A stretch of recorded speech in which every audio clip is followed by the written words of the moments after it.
Under the soft light of early morning, a man sat silently by a lake. The still water mirrored the sky, just as his heart mirrored the quiet yearning within. He was tired, not from labor, but from the unrelenting effort to make everything go his way. His children's choices, his partner's moods, his aging parents' beliefs, even the news and the weather. Somewhere along the line, he had convinced himself that if he could just get control, peace would follow. But peace was a stranger. It began innocently. A late email reply from a colleague made his stomach twist. A rescheduled appointment sent his thoughts into spirals. He'd obsessively refresh the tracking number of a delivery, feel agitated when someone didn't respond with the tone he expected. He masked it all under the guise of responsibility, of staying on top of things. But the more he controlled, the more he lost himself. There's a saying that you can't calm the storm, so stop trying. What you can do is calm yourself. The storm will pass. Yet he didn't believe that. Not yet. One afternoon, he visited his elderly uncle, a quiet man who had lived in the countryside for decades, tending to a small garden and an even smaller temple. The uncle was preparing tea, pouring hot water over delicate leaves in slow, deliberate motions. Noticing the man's restlessness, the uncle smiled faintly and said, "You look like someone trying to hold back the ocean with a broom." The man chuckled awkwardly, unsure if it was a joke or a lesson. "I'm just trying to keep things from falling apart." His uncle looked at him kindly. Falling apart, or falling into place? He poured the tea and added, "When I was younger, I too believed if I could just manage everything, control my children, control the seasons, control even death, life, but control is a mirage. It promises safety and delivers anxiety." The man sipped the tea. It was warm, subtle, and strangely grounding. His uncle continued, "In the Dhammapada, it is said, let go of the past, let go of the future, let go of the present, and cross over to the farther shore of existence. Not because the present is bad, but because grasping is suffering. We suffer not because of what is, but because we insist on what should be." The words stirred something inside him, like wind rushing against a long-sealed door. Later that night, the man sat alone. He thought of the moments he'd tried to fix others, predict outcomes, control conversations. In doing so, he had missed the space between, the space where life actually unfolds. A story drifted into his memory, one his uncle told long ago. A monk once walked through a village during a famine. He had a single bowl, and as he passed each house, he received a spoonful of rice. But one woman refused, saying, "I can't spare any. I don't even have enough for myself." The monk simply bowed and moved on. Later that day, she saw him sitting under a tree, calmly eating from a full bowl. She came to him and asked, "Why didn't you insist I give you some? Aren't you hungry?" The monk smiled. "I asked. I did not demand. I trusted. And the universe responded through others. What is offered in freedom nourishes deeply. What is taken by force feeds the body, but starves the soul. Control often comes from fear. Fear that we won't be loved, that things won't turn out the way we need, that we'll lose what we value. But fear is a poor master. The more we tighten our grip, the more life wriggles free. There's an old proverb, the tighter you squeeze sand, the more it slips through your fingers. Letting go is not giving up, it's giving over. It's recognizing that some burdens are not yours to carry, and some outcomes are not yours to shape. That night, the man didn't check his phone. He didn't reread a message or review a to-do list. He breathed slowly. He watched the moon cast gentle light on the floor, and for the first time in weeks, he felt still. In the days that followed, the man began to notice the many subtle ways he tried to control the world around him. He corrected people mid-sentence. He drafted long texts in his head before conversations even happened. He flinched when plans changed, even slightly. It was as if he had built a house of cards and feared every breeze. One morning, while waiting in traffic, he observed his thoughts. Why is this car so slow? Why is the light taking forever? If I had taken the other road, he caught himself. All that agitation, all that noise, for what? The road didn't care. The cars didn't care. Only he was suffering. He recalled a parable his uncle once shared. There was a farmer who had a strong horse. One day the horse ran away. The neighbors said, "Such bad luck." The farmer replied, "Maybe." The next day the horse returned, bringing with it 2 wild horses. The neighbors said, "What good fortune." The farmer again said, "Maybe." Then his son tried to ride one of the wild horses, was thrown off and broke his leg. The neighbors cried, "How terrible." The farmer calmly said, "Maybe." Soon after, the army came to recruit young men. Because of his injury, the son was spared. What seemed like tragedy became a blessing. What seemed like luck turned into loss. The story goes on. The point is, we never know. Trying to control outcomes blinds us to the mystery and wisdom of unfolding life. The man thought about how often he labeled events: good, bad, success, failure.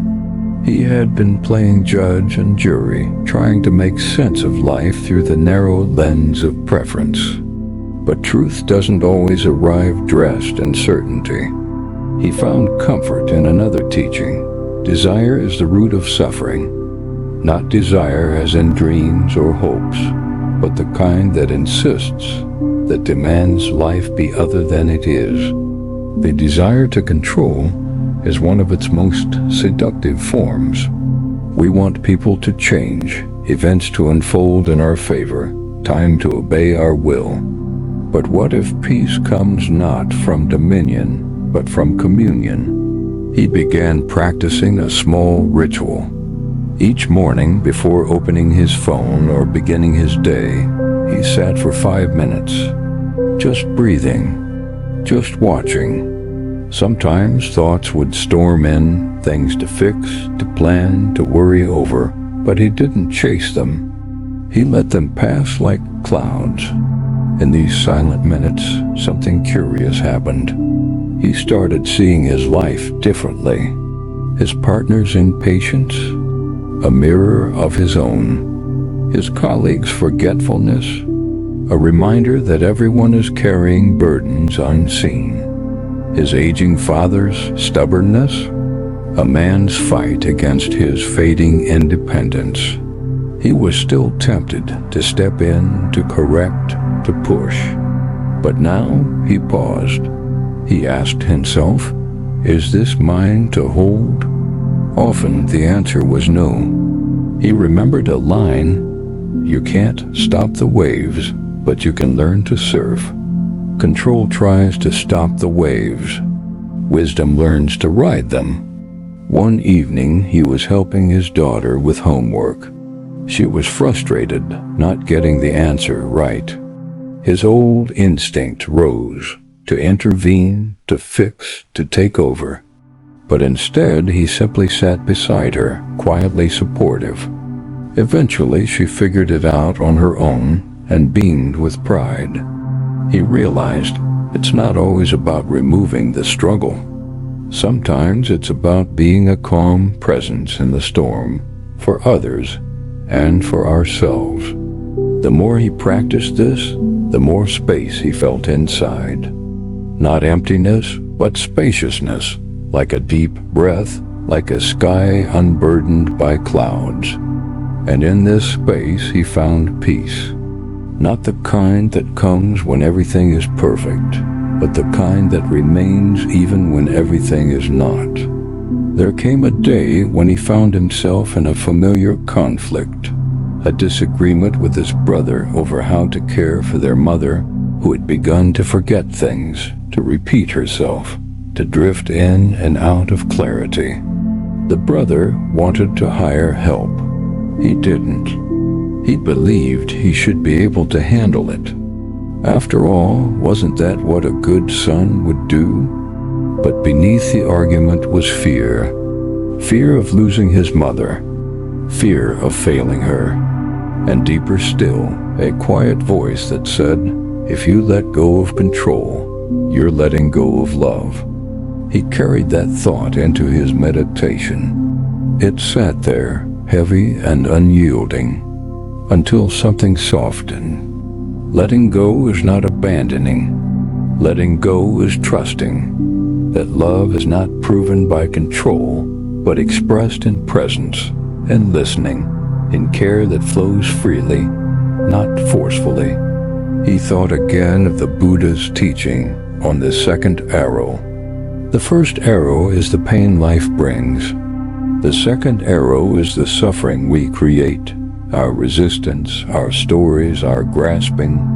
He had been shooting second arrows at himself, at others, for years.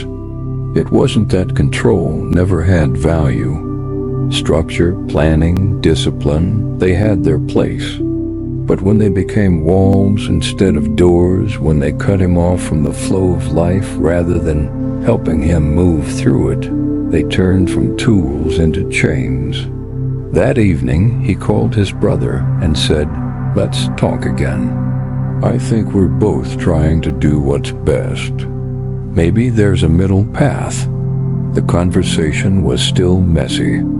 Emotions ran high. But something had changed, not in the facts, but in the way he held them. He didn't grip as tightly. He listened more. He left space for things to unfold. In the weeks that followed, he began to observe how others dealt with control. A friend who couldn't sleep unless every dish was put away. A colleague who micromanaged every project. A neighbor who needed her children to behave just so. He didn't judge. He understood. Control is a balm we apply when we feel unsafe. But true safety, he had learned, doesn't come from controlling everything. It comes from knowing we can meet whatever arises with presence and resilience. He returned to the lake one morning, the same one from before.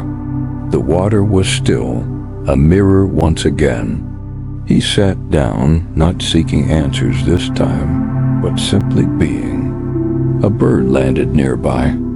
A breeze stirred the surface. Nothing extraordinary happened, and that was the miracle.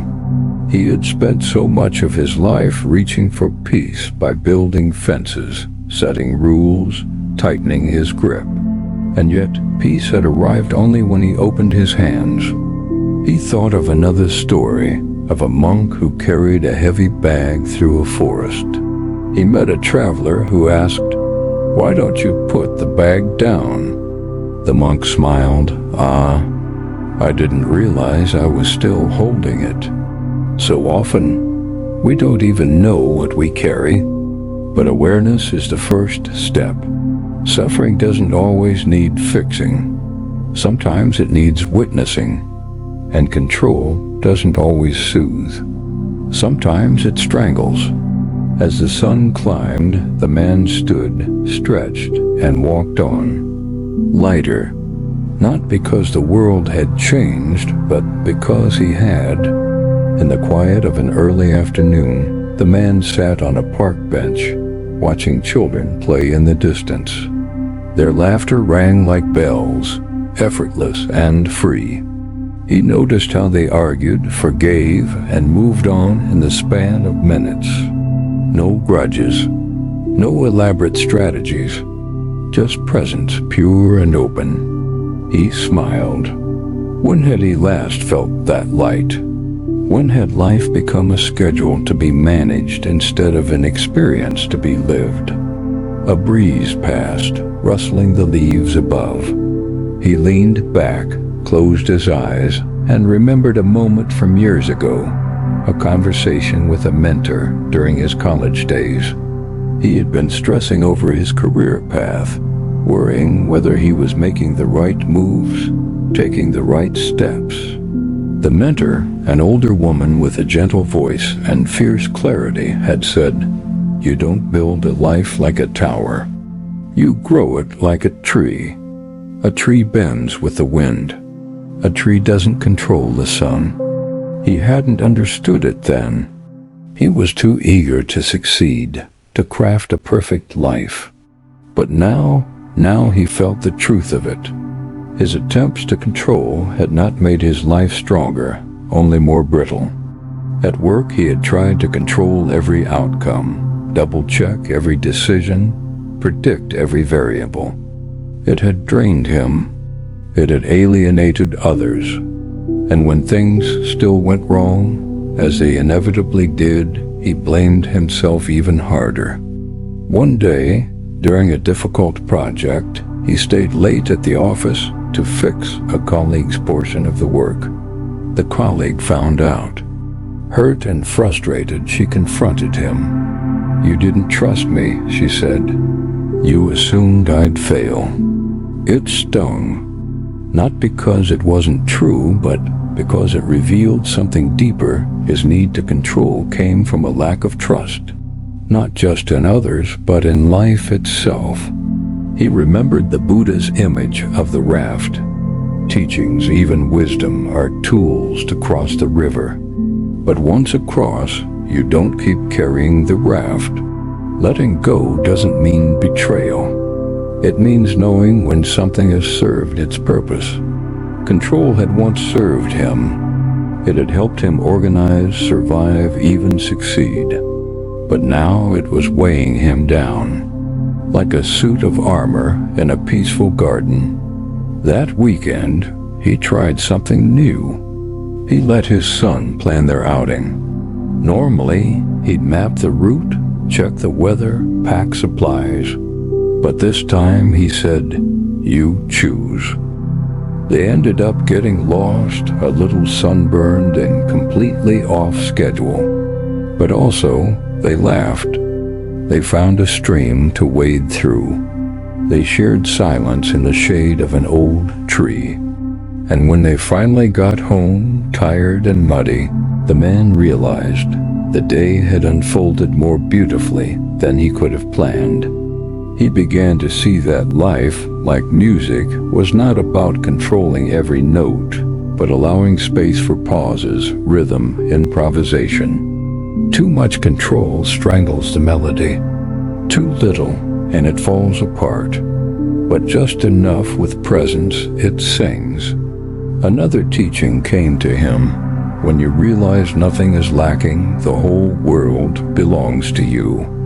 How often had he missed joy by focusing on what was missing? How often had he gripped so tightly that he squeezed the wonder out of a moment? He started practicing a quiet mantra in moments of tension. Allow, trust, breathe, not to force peace, but to make space for it. He wasn't trying to change his nature overnight, just softening, like thawing frost on a window. And he noticed his body was less tense. His sleep came more easily.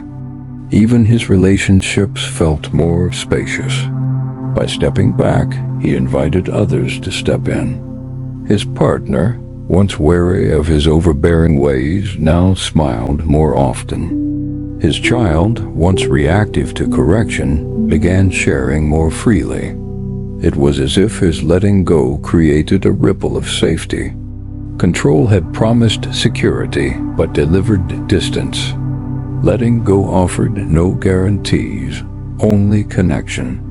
And that, he realized, was enough. As the seasons changed, the man grew more attuned to the rhythms of his inner world. He saw that suffering, like the weather, was ever shifting, sometimes stormy, sometimes calm. His struggle to control the storm had often made it fiercer. But when he learned to be a steady shelter, the storm passed more gently. He reflected on a simple yet profound teaching. Pain is inevitable. Suffering is optional. Life would bring hardship, loss, disappointment. That was certain. But how he met those moments with resistance or with acceptance shaped his experience. Once, a close friend lost her job unexpectedly. The man wanted to offer advice, solutions, fixes, but instead he listened deeply. He held space without judgment or rush. In that presence, his friend found her own strength. He realized control was often a way to avoid vulnerability, to admit not knowing, to face the fragile edges of existence. But vulnerability was not weakness. It was the cradle of courage and compassion. Another proverb came to mind. The bamboo that bends is stronger than the oak that resists. Flexibility, openness, and humility were not signs of failure, but wisdom. He practiced this in daily life, when plans unraveled, when emotions surged, when uncertainty loomed. Instead of tightening his grip, he softened his gaze. Instead of reacting, he responded with kindness to himself and others. In moments of stillness, he felt the truth of interconnectedness, how his peace was tied to the peace of others, how his letting go was a gift, not just for himself, but for the world. He wasn't perfect. There were days when old habits returned, when control whispered its familiar lies. But now he met those days with a gentle smile, a patient heart, and the steady breath of mindfulness. He saw suffering no longer as a problem to fix, but as a companion on the path, a teacher inviting him to grow, to open, to wake up. In this awakening, control lost its grip, and in its place blossomed freedom, the freedom to live fully, with presence and love. The man rose from his chair, feeling lighter, clearer, ready to meet whatever came next, not as a master of the world, but as a friend of his own unfolding journey. In the quiet moments before sleep, the man often reflected on the journey that had brought him here, from tight control to gentle surrender. He remembered a verse from a beloved teaching, "Let go or be dragged." He understood now that control is like holding a rope tied to a wild horse. The harder you pull, the more the horse resists, thrashes, and drags you off course. But if you loosen your grip, trust the strength of the animal, and ride alongside it, the journey becomes less about struggle and more about harmony. He recalled stories of the Buddha gently encouraging disciples to release attachments, not through force, but through insight and compassion. The path to freedom was not a battle, but a blossoming. In his own life, he saw how many of his struggles stemmed from attachments to certainty, to outcomes, to how things should be. By loosening these attachments, he opened space for unexpected joy, for resilience in uncertainty. He realized that suffering is not something to be fixed by control, but something to be embraced with awareness. Like waves rolling onto a shore, pain comes and goes, but the shore, his deeper self, remains steady and welcoming. This understanding transformed his relationship with suffering.